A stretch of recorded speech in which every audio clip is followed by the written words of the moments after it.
Hello, everybody. Good evening. My name is Peter, and I will be moderating tonight's telephone town hall with Congresswoman Maxine Dexter and very special guest, Oregon Secretary of State Tobias Reed. To ask a question live tonight, you can press *3. To subscribe to the Congresswoman's newsletter, you can press *6, and a member of her team will take down your email. You can also subscribe directly from her website, dexter.house.gov. And again, to ask a question live with the Congresswoman and Secretary of State tonight, hit *3. Now, I am very excited to introduce Congresswoman Dexter. Thank you so much, Peter. Good evening, everyone. I am indeed Congresswoman Maxine Dexter. I'm a mom, a physician, and the proud U.S. Representative for Oregon's 3rd Congressional District.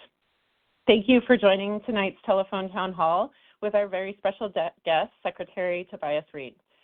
I know things can feel overwhelming right now, and between the threat of the National Guard troops in Portland, the continued government shutdown, rising costs, cut to essential services, it's easy for people to feel hopeless. But let me be clear. I refuse to give up on us and this country's capacity to do good. I grew up in the working class. I left home at 17. I was first in my family to graduate college, let alone go to medical school. And it was because of the opportunity this country afforded me: well-funded public schools, reliable city transit, safe neighborhoods, a union job, and affordable higher education that I went on to become a physician and create a better life, that American dream for myself, and more than my parents had. But today I see that far too many of us are no longer able to achieve the American dream, to do better than our parents did.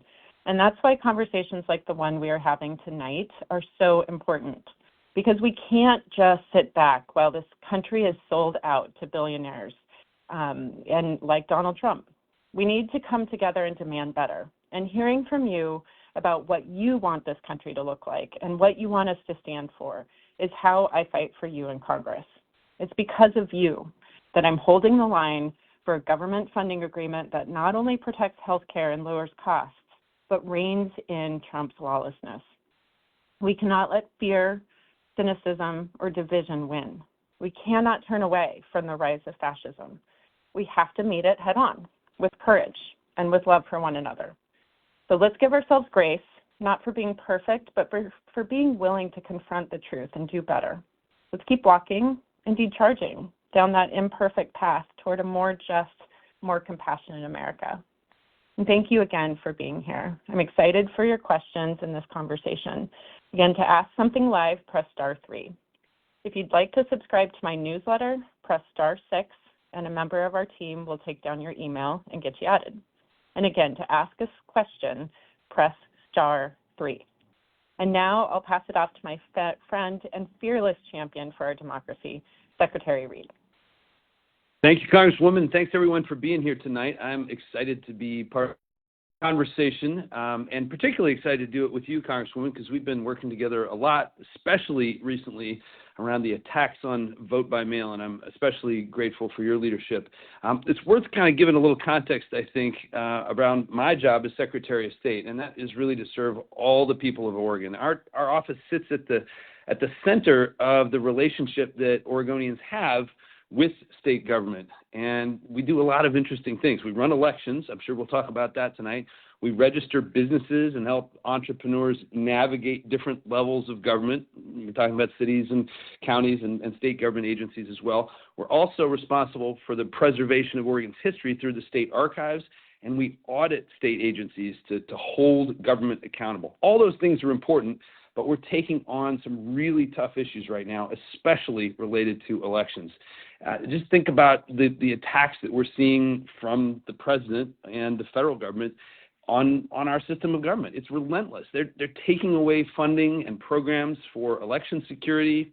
They've put forth an executive order, which we believe is illegal, that's intended to make it harder and more expensive to vote. They are weaponizing the Department of Justice in an effort to prove false election fraud conspiracy theories, and they're threatening vote by mail, something we're really proud of in Oregon. They're threatening that because vote by mail makes it easier for voters to hold politicians accountable, politicians like them. And they're suing me because I am not willing to hand over your private personal data that's in our voter file. But there is good news amidst all these challenges, and that is that the Constitution is not on the president's side. All you got to do is look at Article 1, Section 4. It says it really clearly. States run elections, not presidents. And I'm here to assure you that in Oregon, we're going to defend that authority every single time. If Congress is trying to take away your rights, you should be confident. Your congresswoman is going to defend you. I will too. Our whole delegation will. And that's because our oath is to you, the people, and to the laws that protect your freedom. That is how we defend democracy. That's how we protect your voice. And I want to wrap up these opening comments with a reminder that every year is an election year, this year included. We have an election on November 4th. Many of you have issues on the ballot. The city of Portland, for example, has a measure related to parks. The best thing we can do in challenging times is to remember our power as citizens rests with our vote. So don't miss that opportunity. Conversations like tonight are central to our democracy. I'm excited to hear your questions. And as the Congresswoman said, *3 is the way to get in the queue and ask us a question. Congresswoman, back to you. Thank you so much. I think Peter is going to introduce Jeff. Yes, thank you so much, Congresswoman, and thank you so much, Secretary Reed. Before we get underway, I want to introduce a fantastic member of Congresswoman Dexter's casework team, Jeff. Our caseworkers are bilingual, and we offer translated materials. If you are having trouble with a federal agency, including immigration-related matters or during this current government shutdown, our office is here to help. Hola, si desea un resumen de esta reunión, hacer una pregunta o necesita ayuda con una agencia federal, llámenos al 503-231-2300 o visite nuestro sitio web en dexter.house.gov. Gracias por estar aquí esta noche. Esperamos responder a sus preguntas. Thank you so much, Jeff. Now on to the questions. Our first question tonight is from Yvette from Portland. Yvette, you are live with the Congresswoman and Oregon Secretary of State. Hello. Thank you very much. Congresswoman, I'm wondering, with the buyout of the Dominion voting systems and the SAFE Act, which, it hasn't passed, but with a, Republican-led Congress and Senate, I don't see why it wouldn't. I'm really concerned that we will never have a fair election again, and I'm wondering what can be done to let people, not just in Oregon, but across the country, to make people aware of this, first of all, and then what can be done about it. Yeah, thank you, Yvette, so much. And what a perfect question to start us off tonight with our Secretary of State here with us.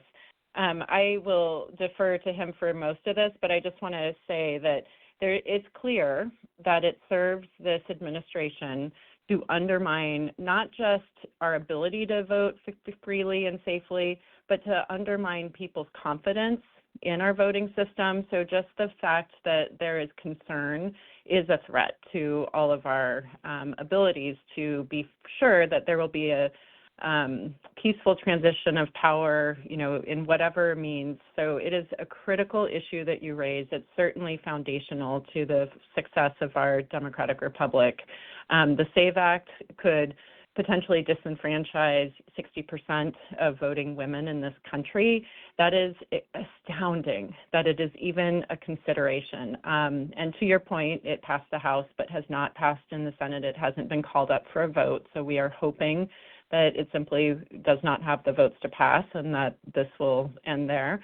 But as far as the Dominion systems and protecting our elections, I know the Secretary of State is working hard with colleagues across the country. So, Mr. Secretary, I'll defer to you for the rest of this.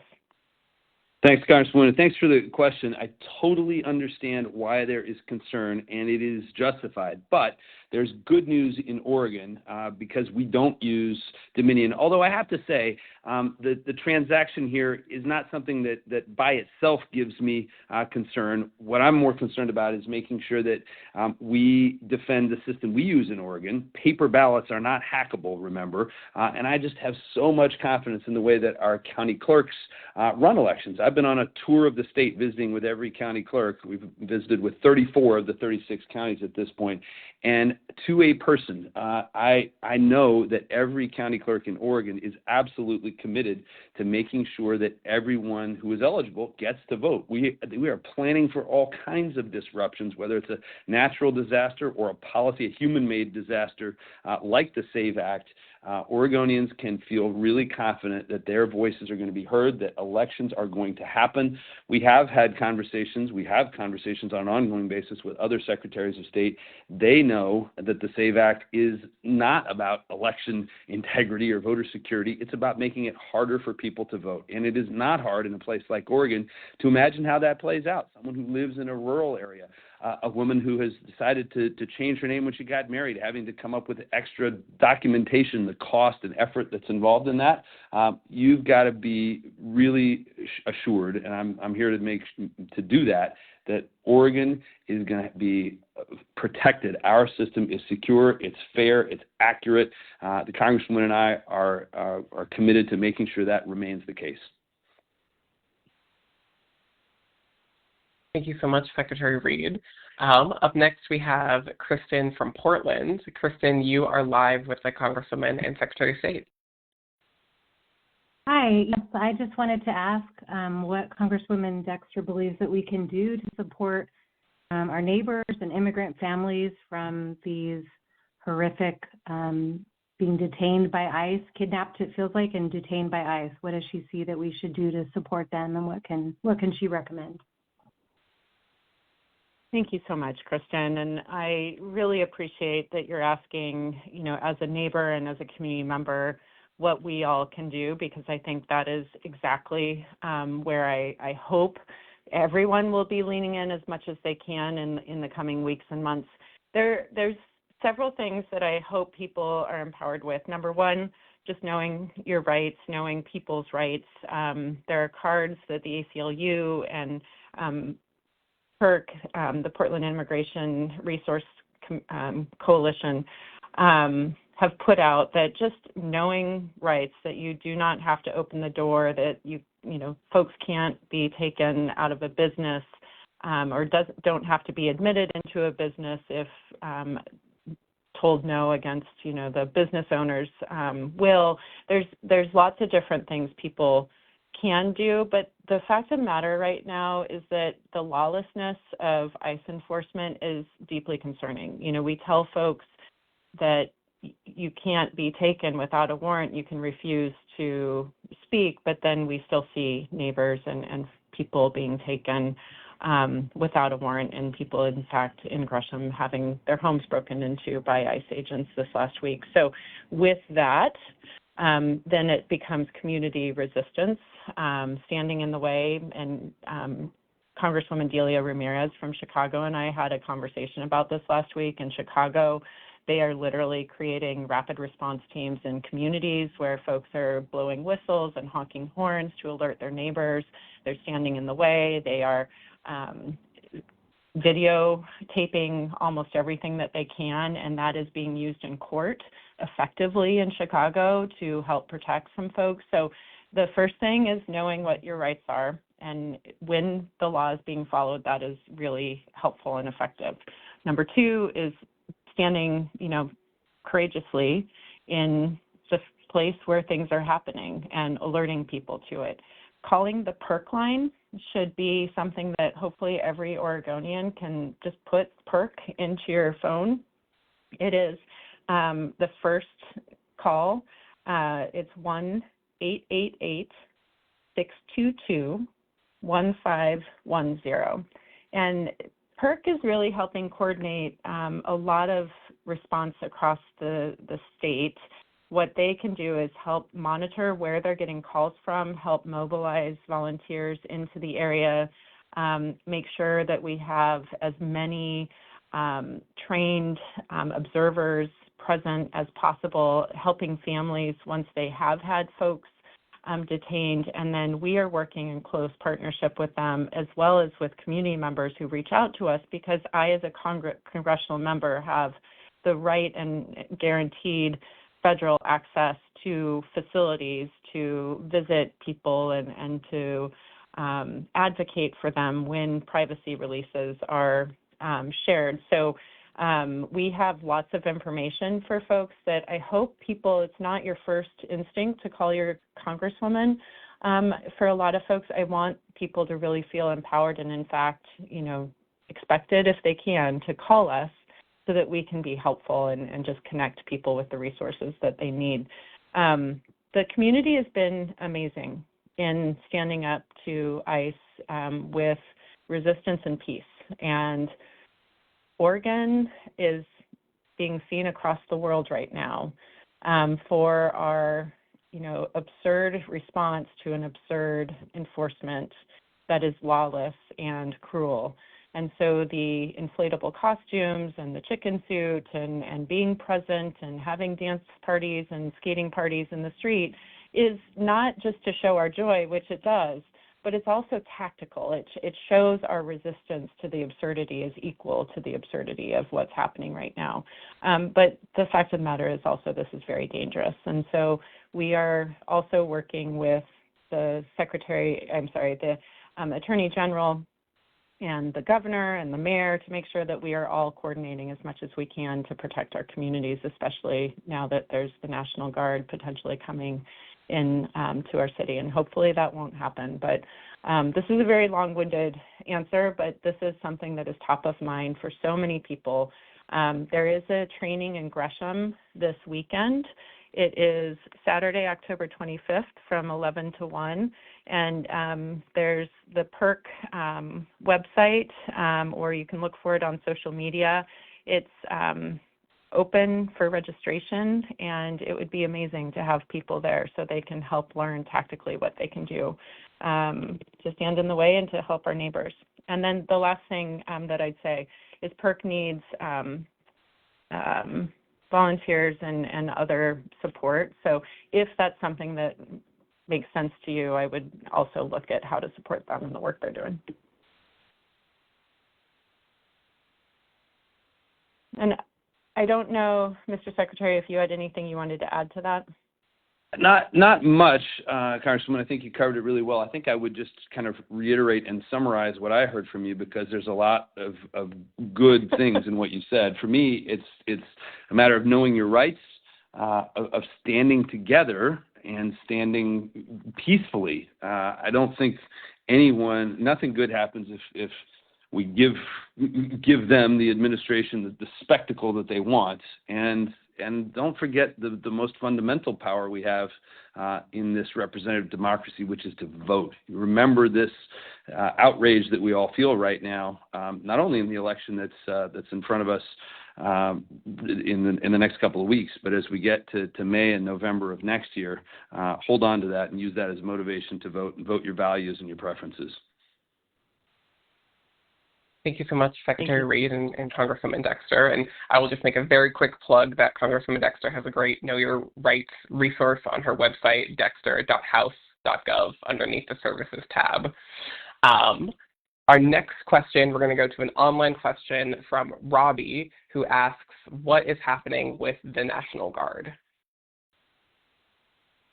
Great. Well, Robbie, thank you for that, and that is definitely something I started to touch on. But we are in a moment of waiting. The National Guard had a temporary restraining order placed by Judge Immergut that was overturned on appeal by a panel of 3 judges from the Ninth Circuit. And we are waiting to hear, and it may have even changed since I had last looked, but we are waiting to hear if there will be a consideration of a a review by the entire Ninth Circuit of that finding, because the dissenting judge felt that it was egregious and needed to urgently be reevaluated. So no National Guard troops are able to come into Portland at this moment, but that could change within 24 hours or a little bit longer, depending on what happens. So the state, the city of Portland are clearly challenging the finding, asking for an en banc review, is, I think that's how you say it. And then if that is granted, it's an urgent sort of review. Now, I just want to make it really clear that the temporary restraining order also still stands for outside of Oregon National Guard from coming in, and I haven't heard, and again, this could change, so Peter, if you know, it was asked that the judge release her temporary restraining order because the Ninth Circuit reversed or overturned her initial temporary restraining order on Oregon National Guard troops. So there could still be a potential of non-Oregon National Guard troops also coming. At this point, it would be most likely to be Oregon National Guard. And if they are allowed into the state, they are our people. They are Oregonians. And their job is to enforce laws, not to be lawless. And I want us just to be really mindful that this is a job that they do regardless of, whether or not they agree with the work. As long as it's lawful, it is their obligation. So we want to be peaceful, supportive, as much as we can, and I think that should be returned in kind as long as laws are not being followed. So it is deeply concerning because I think it's part of an authoritarian arm of militarizing our cities. That is the intent, but Oregon has shown reserve as well as peaceful resistance, and I have to imagine that if we have National Guard leadership that understand that their oath is to uphold the Constitution and to take lawful orders, that they will do that. And so I don't want people to feel scared imminently about this. I think the larger action is very concerning, but here in Oregon, we will continue to be pragmatic and really peaceful about how we address this, and we are certainly not going to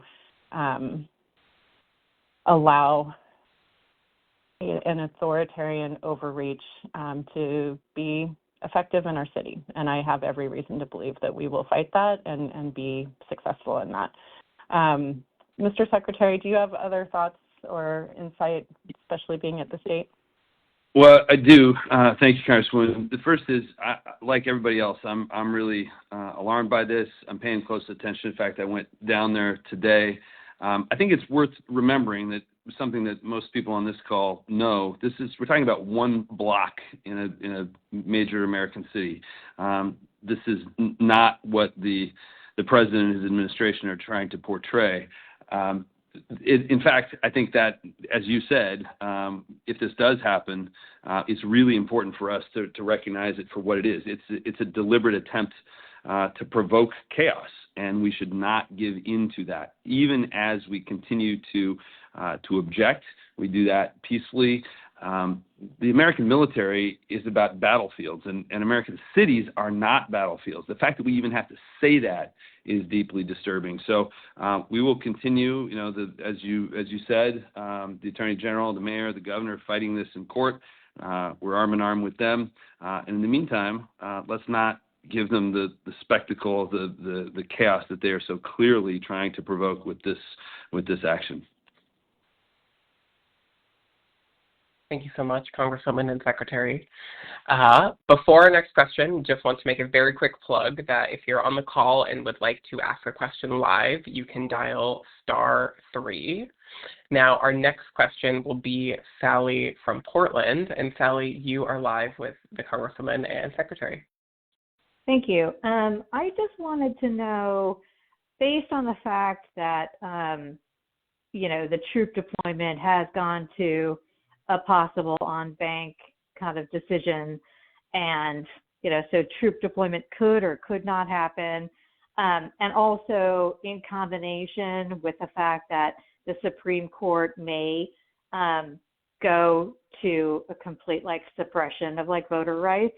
What is your plan to guarantee that our system? I know it's up to the states, but they seem to have every intention of destroying our control of our state voting.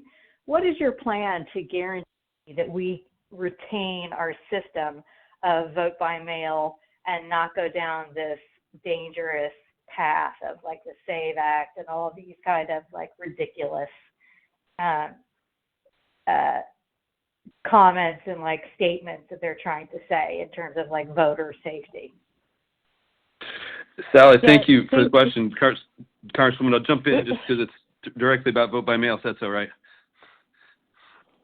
Sure. So great. So Sally, I think your description is right. The first thing is to remember what the Constitution says. It's right there in black and white. States run elections, not presidents. But it's even more genius than that in our system, because my role as Secretary of State really is to make sure that standards are being upheld and that county clerks have the authorities and the resources that they need. There's 36 of them in Oregon, so it's very decentralized. They know what to do, and I've visited directly with 34 of them at this point. They are all committed, no matter what their individual preferences are, of making sure that every eligible Oregonian has that right. We do it because it works, it's more convenient, it's less expensive, you can't hack paper ballots, all that stuff. And we're planning for every kind of disruption, just as we had to from the beginning. Remember, we had some pretty awful wildfires in 2020, and county clerks had to deal with that. We have all of these plans in place. We're not gonna give that up. I don't think that there's reason to dismiss the threat, but there are also a lot of reasons to be confident. We're in a country that does not cancel elections. You can think about throughout history the things that we've dealt with, ranging from we had an election in this country not long after the September 11th attacks. We've dealt with floods, we've dealt with earthquakes, we've dealt with wars. I mean, people voted by mail in the Civil War. That's where a big part of this came from, because the right to vote, the right to hold government and politicians accountable should not depend on whether you have time, whether you have the resources to step away from work. That's why we're doing this, because we're a stronger country and a stronger state when more people's voices are part of our system. It's also, I think, why the president is moving this direction, because he's scared of the accountability that vote by mail offers. And I mean, it's laughable, but all you got to is realize about how absurd this move is to, I mean, he did us a favor. He told us that he got this idea from Vladimir Putin. If there's any expert on rigging elections, that's a pretty good one.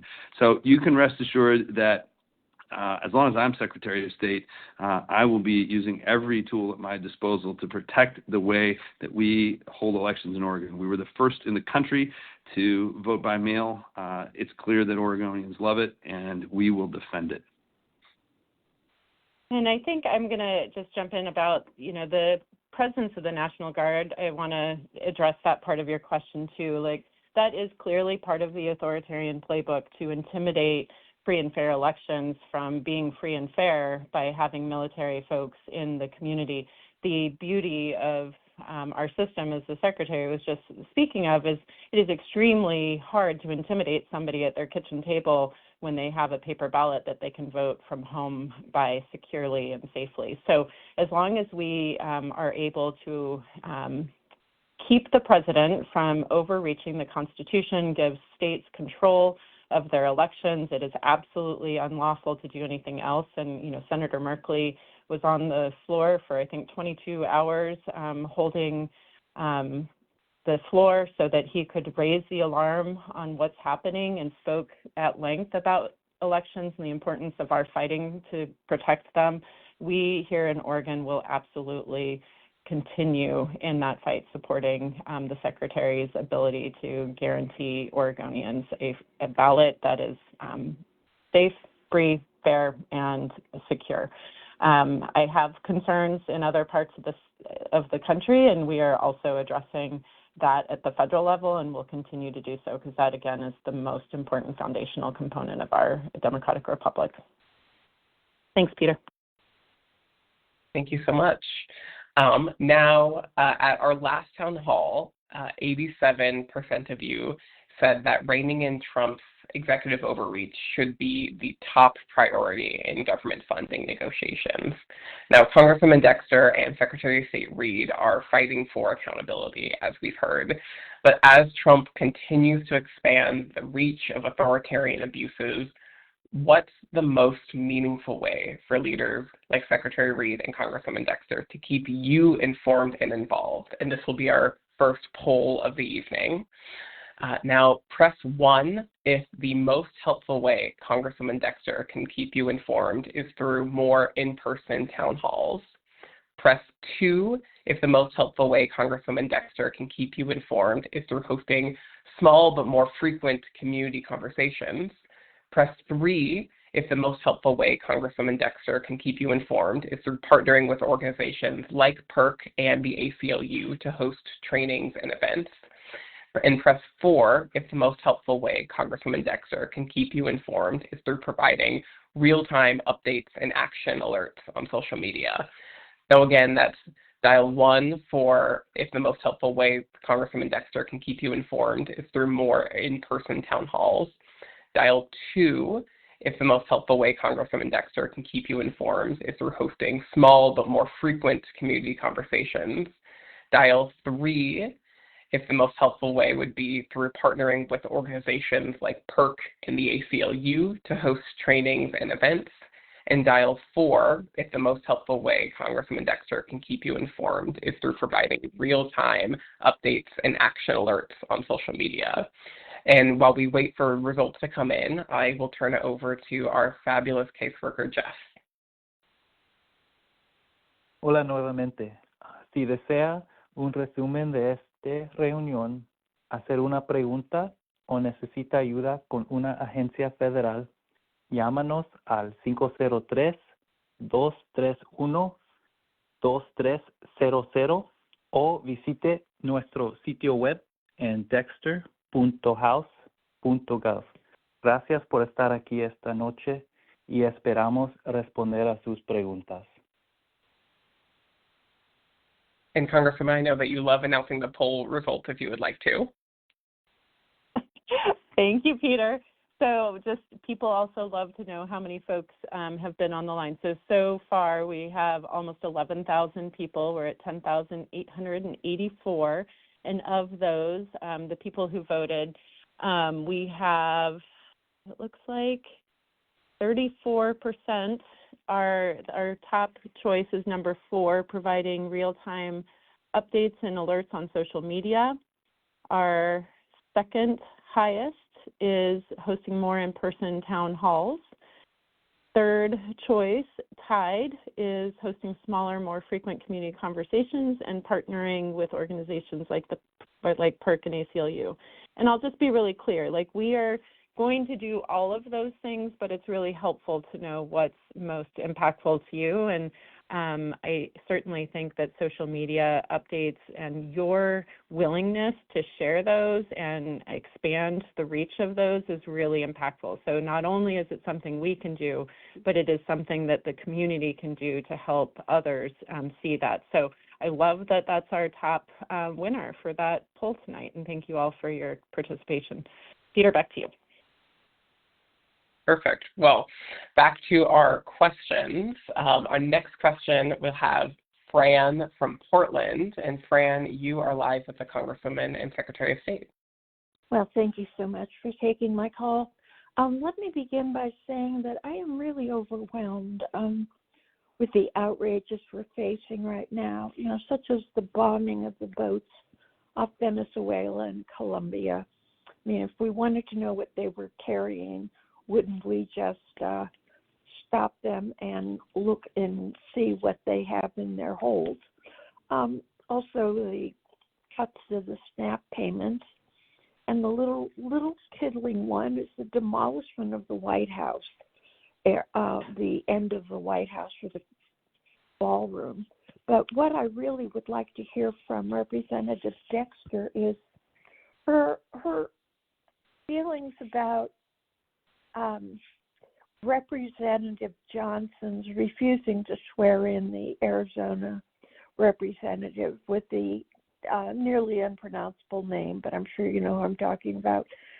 Is there any way to break the logjam there? I know there are some lawsuits going on, but is there anything that the representative has done that to force the issue? That's my question.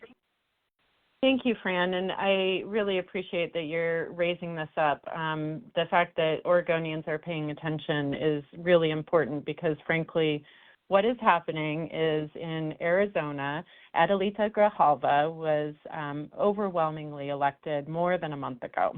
And she was in a special election, so it's out of the usual cadence, and the process expectation has been that she would be urgently sworn in so that she could get to work representing her district. This has happened many times throughout history, and even just earlier this year when we had Florida representatives sworn in the day after their election.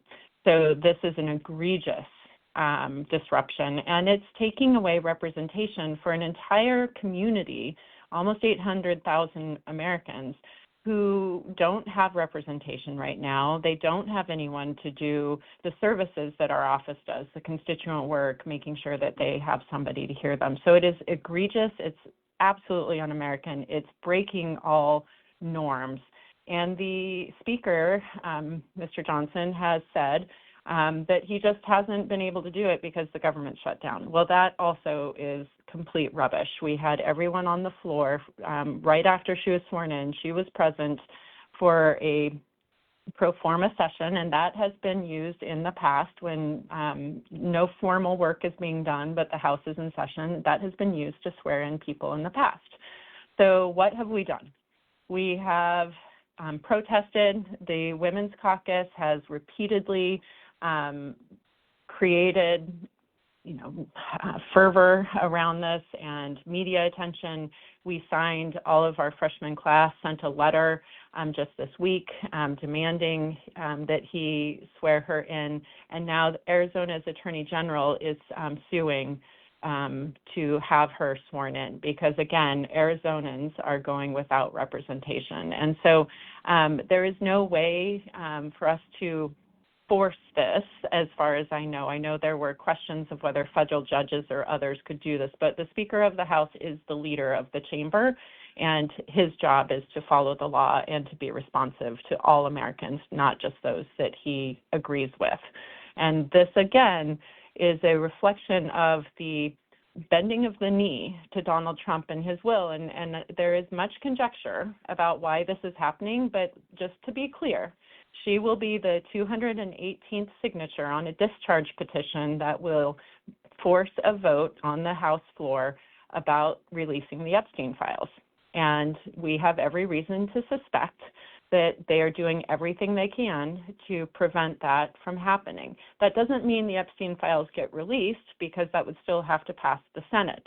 But it does absolutely increase the awareness of the American people that this continues to be a cover-up for pedophile criminals. And so Adelita has been very public that she will sign that discharge petition as soon as she's sworn in. And I do not think it's true and unrelated. I think this is absolutely persistent cover-up to protect billionaires and perhaps even leaders within our own government. Congresswoman, if I might just go ahead, add please. something in. I'm sorry. I thought you were finished. I apologize. I just want to, I'm not a member of Congress, but you and I were both members of the Oregon House, and I suspect the dynamics are sort of similar. I just want to encourage Fran and others who have this concern to be connected with their friends and colleagues in other districts, making sure that everyone in the House in Congress knows how important this is, can have an impact. So let other people know they should be in touch with their members of Congress as well. Use your voice and make that preference clear in social media.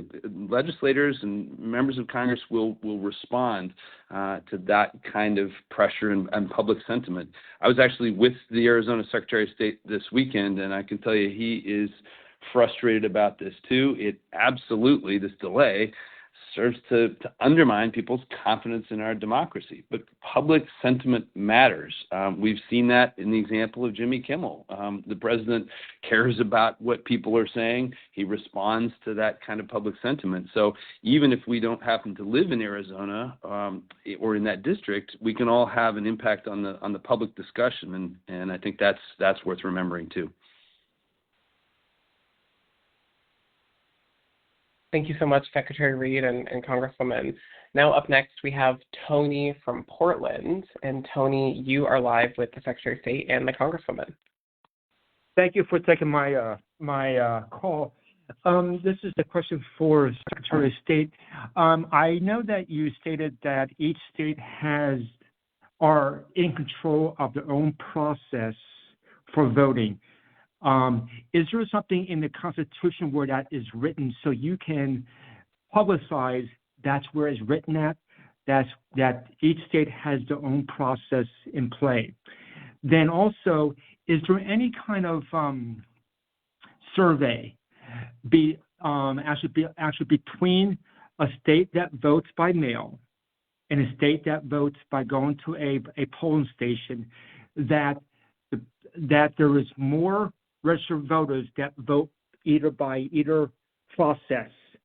And then also, is there a broken down category, meaning that more people who are young vote by mail, more people of color vote by mail, or more people vote or by seniors? Something that can tell us that.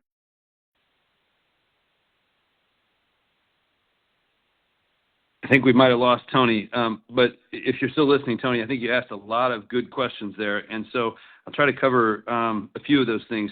The data is really clear. States that run elections by mail get higher turnout. It's that simple, and it does not favor any particular geography or demography or any other group. It's just more convenient for people to vote of every category. There are lots of evidence of that. It's because it is more convenient. The Secretary of State in Maine, Shauna Bellows, has particularly been talking about how vote by mail is convenient for people in rural districts. But I think it's true for busy people. It's true for everybody. So we could point to lots of evidence about that. The Constitution's really clear. It's Article 1, Section 4, and it's the language is just so clear. It says, I'll read it to you: the time, place, and manner of holding elections for senators and representatives shall be prescribed in each state by the legislature thereof. It couldn't be any clearer than that. And anyone who is trying to tell you different, I think is not being honest. So, Tony asked good questions. Feel free to follow up with us if you want more specific references to the data we're talking about. But it's really clear. That's why Oregonians like it. It's why we will defend it.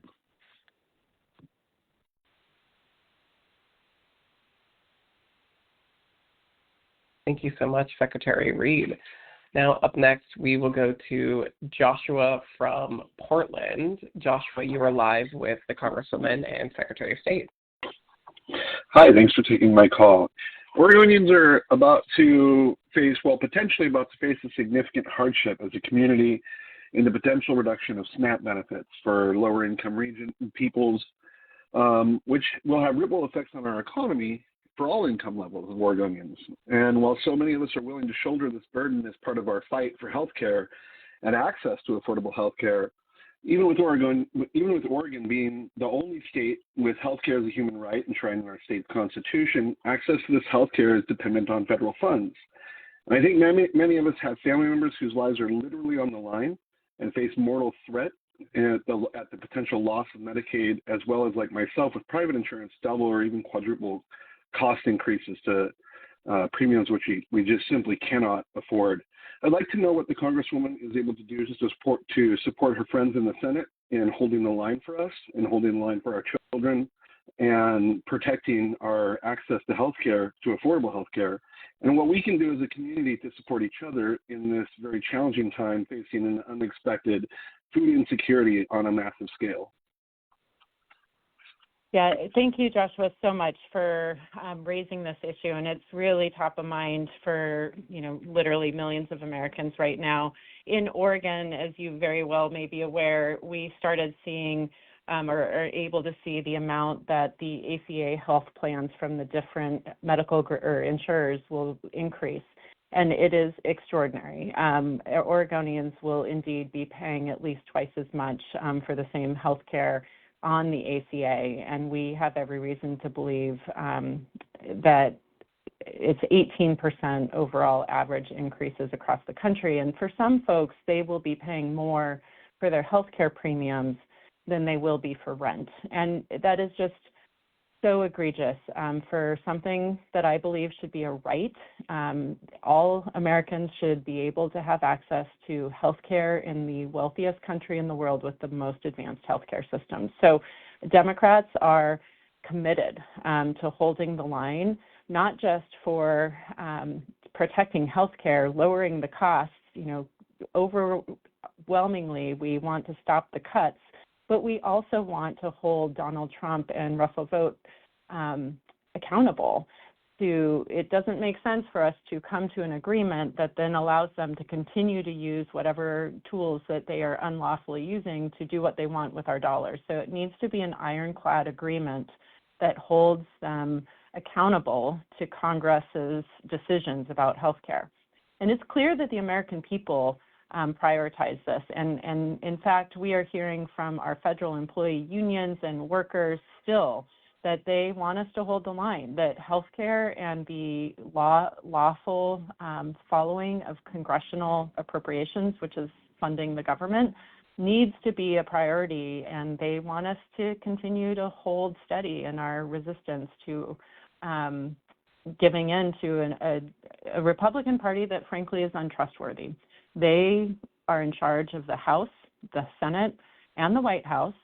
The president himself has said in the past that it is a failure of the president if there's a government shutdown because they didn't bring people together to come to an agreement.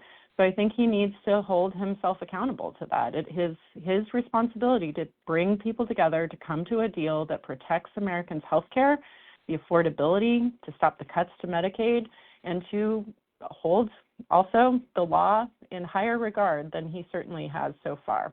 So I know that I am unified with my Democrat colleagues in the delegation and certainly across this country. We are also sure the American people are with us. This is top of mind for everyone because, frankly, Donald Trump promised that he was going to make everyone's lives more affordable, and he has failed in every way.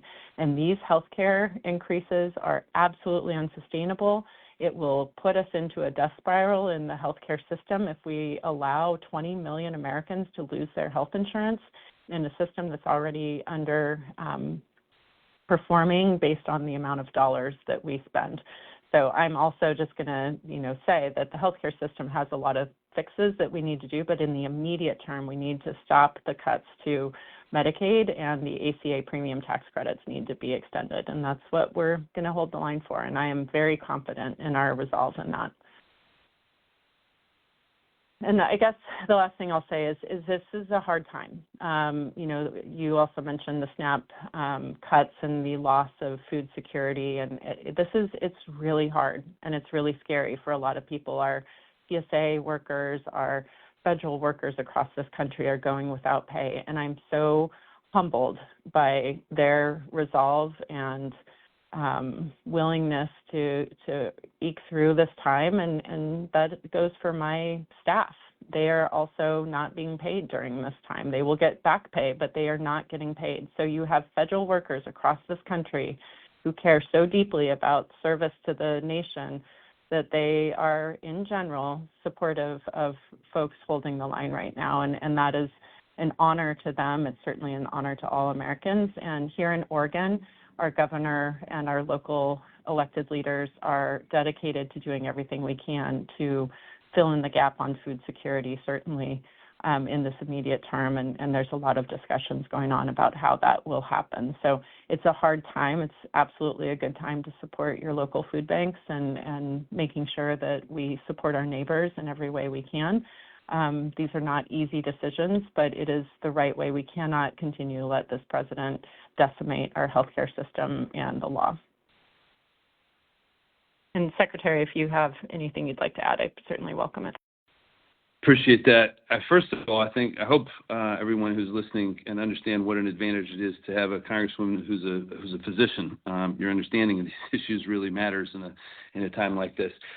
I would just add sort of an anecdote that really affects me as I think about these things. A couple of months ago, I got to go visit Salem Health and walk through their emergency department, actually a bunch of their facilities, and it really made clear what those hospitals and healthcare facilities are dealing with. People have got to understand that we are going to pay for healthcare no matter what. It's part of who we are as Americans and humans, and the question really is how we're going to do that. Are we going to cover lower cost preventative approaches, or are we going to deal with expensive emergency rooms? It's just how the economy works. And we know now that as a result of the success of the Affordable Care Act, that is too popular. It's not coming back. This is another opportunity for us to make the case, to make a campaign to win in the court of public opinion. That's what this is about. We're lucky to have a congresswoman who can be really effective in that case, but we all have a voice to offer to this conversation, and I'm confident we will. Got it. Thank you so much, Secretary of State Reed and Congresswoman Dexter. We will now head to our final question of the evening. John from Portland. John, you are live with the Congresswoman and Secretary of State. Oh, look, they're going to ask my question. Brother? On the call. Let's see. There it is. Is it working? Yep. Hello? John, I think you're on if you wanted to ask your question. Oh, sorry. I'm with my kids. I just had a question No, that's about... great. I love that. Yeah. There's been a lot of violation of rights and excessive use of force used by Border Patrol, ICE, and I forgot the other agency, down at the ICE building. And I'm wondering what efforts are being done to help either legally... I know that it's become near impossible to sue federal agencies for police use of force and violation of rights, and I'm wondering what efforts are being done to help in that area. Yeah, no, thank you so much. It is, again, foundational to our democratic republic that people can peacefully protest, and that is happening at the ICE facility. I've been down there multiple times. We have 24-hour cameras that have watched this. We have borne witness multiple times to peaceful protesters having unprovoked violent attacks on them, whether with pepper spray directly in the face, pushing 84-year-olds down and having head trauma as a result, dragging a blind man of short stature, taking the most vulnerable people and using them as examples. It's egregious, it's disgusting, it's absolutely un-American. With my colleagues here in the Oregon delegation, we've sent multiple letters about the excessive use of force, as well as the helicopters and disruption and fear that is being felt for people in the area around the ICE facility. I continue to go down there and ask for tours. And frankly, I've been denied access, but influencers and, right-wing media folks are given access. And I think that is absolutely an affront to all of the people of my district and throughout the state who I can't get visibility, but folks who believe in the propaganda machine and are supporting it are given access. So there's nothing lawful about what's happening. We are absolutely sounding the alarm, making sure that people understand this is part of the don't take the bait messaging, that we need people to be peaceful, but we also don't want them to walk into being, parts of a propaganda machine, because when they release tear gas and flashbangs at people, it looks chaotic and it looks like a war zone, and that plays into their narrative that is absolutely a reality that does not exist that they are trying to create. So we continue to ask people to absolutely be peaceful, but in fact, I would avoid being at that one block area because we know that they do not hold the law in high regard, and they are continuing to escalate and play into this narrative that Donald Trump is trying to share across this country about Portland that we know is not at all reality. I will continue to talk about this, write letters, demand differently, but the fact of the matter is that this administration does not follow the law, and so lawsuits and ACLU assistance and those things happen, but that takes time. And so my plea to folks is to be out in the streets, to protest where they feel is appropriate, but to avoid being at the ICE facility if they can. And I don't know, Mr. Secretary, if you wanted to add anything to that. Yeah, I really just want to echo what you said. I appreciate the advice, and I agree with it. Continue to peacefully make the points, but don't head to the ICE facility. That is just giving in to what these folks want. They want to provoke those kinds of confrontations. They want to escalate and amplify those kinds of things, and that's the turf on which they're able to do that. So we don't need to give that attention over. We got to stay focused on all the issues that we've talked about tonight. We're talking about healthcare. We're talking about affordable housing. We're talking about the things that make this country, that put this country on the path we want it to be on. And that's we shouldn't sway from that. Let's make sure that we're clear. They don't have solutions to the issues that we need. We got to be focused on that and not give them attention. Thank you so much, Secretary Reed and Congresswoman. Now, before we wrap up, we have one last poll, and at every telephone town hall, Congresswoman Dexter asks, what's the number one issue you want her to focus on in Washington, D.C.? You can respond right now using the keypad on your phone, dialing 1 for healthcare, 2 for the economy, 3 for immigration, 4 for protecting democracy, 5 for housing, and 6 for something else. Again, if you have to choose just one, what is the issue that matters most to you? Press the number that best fits your priority. That's 1 for healthcare, 2 for the economy, 3 for immigration, 4 for protecting democracy, 5 for housing, and 6 for something else. And as we wait for results to come in, I will pass it off to Secretary of State Reed for his closing remarks. Well, thanks very much. Again, I really appreciate being part of this conversation. It is really, really important, especially in an environment when I think a lot of us share a concern about the slide that we might be experiencing towards authoritarian government. I think that is what we're experiencing. And yet, in the midst of that, it makes it all the more important for us to be having these kinds of conversations because it surfaces the shared values we have and the visions we have for ourselves and for our shared future.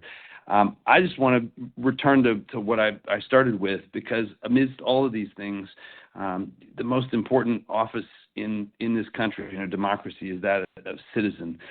There are ways to be involved. There are ways to hold government accountable. It starts with voting, and there's a lot going on in that respect.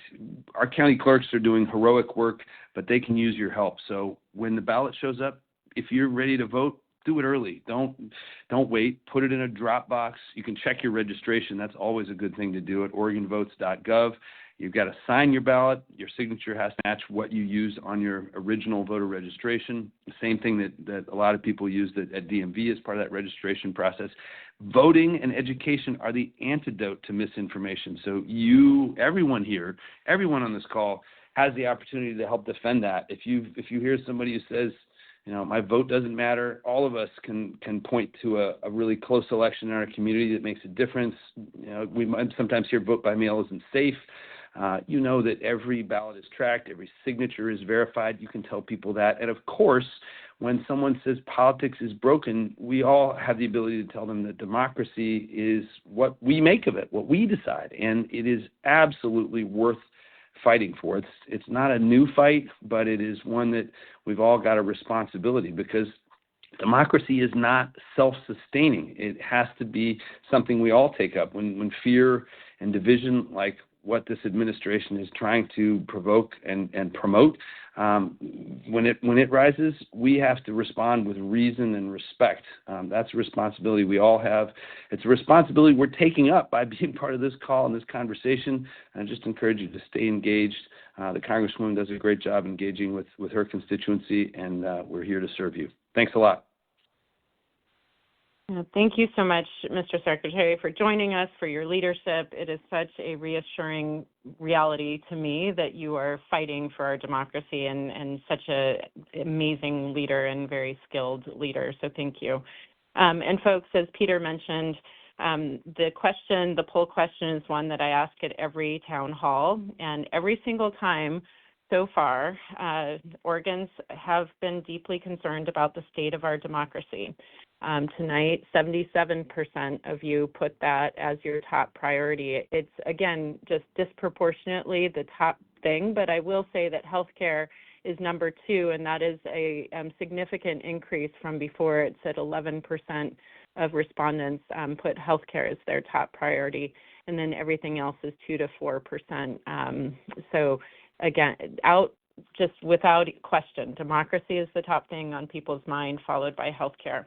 And we are living through an era where constitutionally protected checks and balances are under attack. We've talked about that tonight. Courts are ignored, federal agencies are used as political weapons, and far too many of my Republican colleagues continue to remain silent, choosing, fear and intimidation, and retaining power over principle and their duty to serve the public.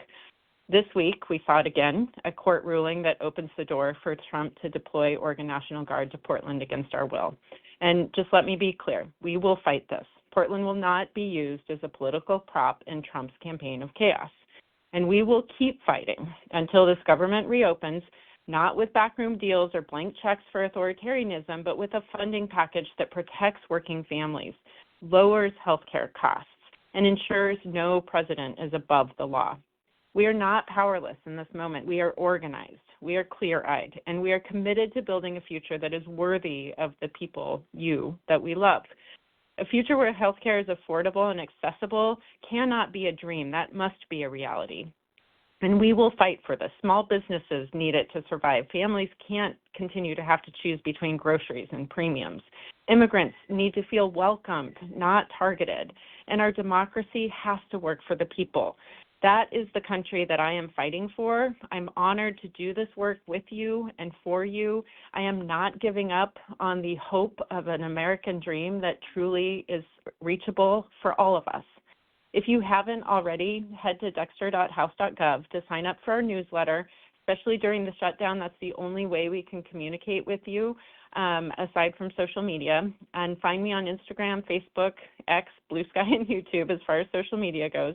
And let's just stay connected. Let's keep showing up for each other. Digging into our community and protecting our neighbors is how we will get through this time. Take care of yourselves. This is a long race. This is not a sprint. We need to make sure that we're making space for taking a break, making sure that we're taking care of ourselves while we try to take care of our communities. And just keep looking out for each other and have a great night. Thank you so much for joining us.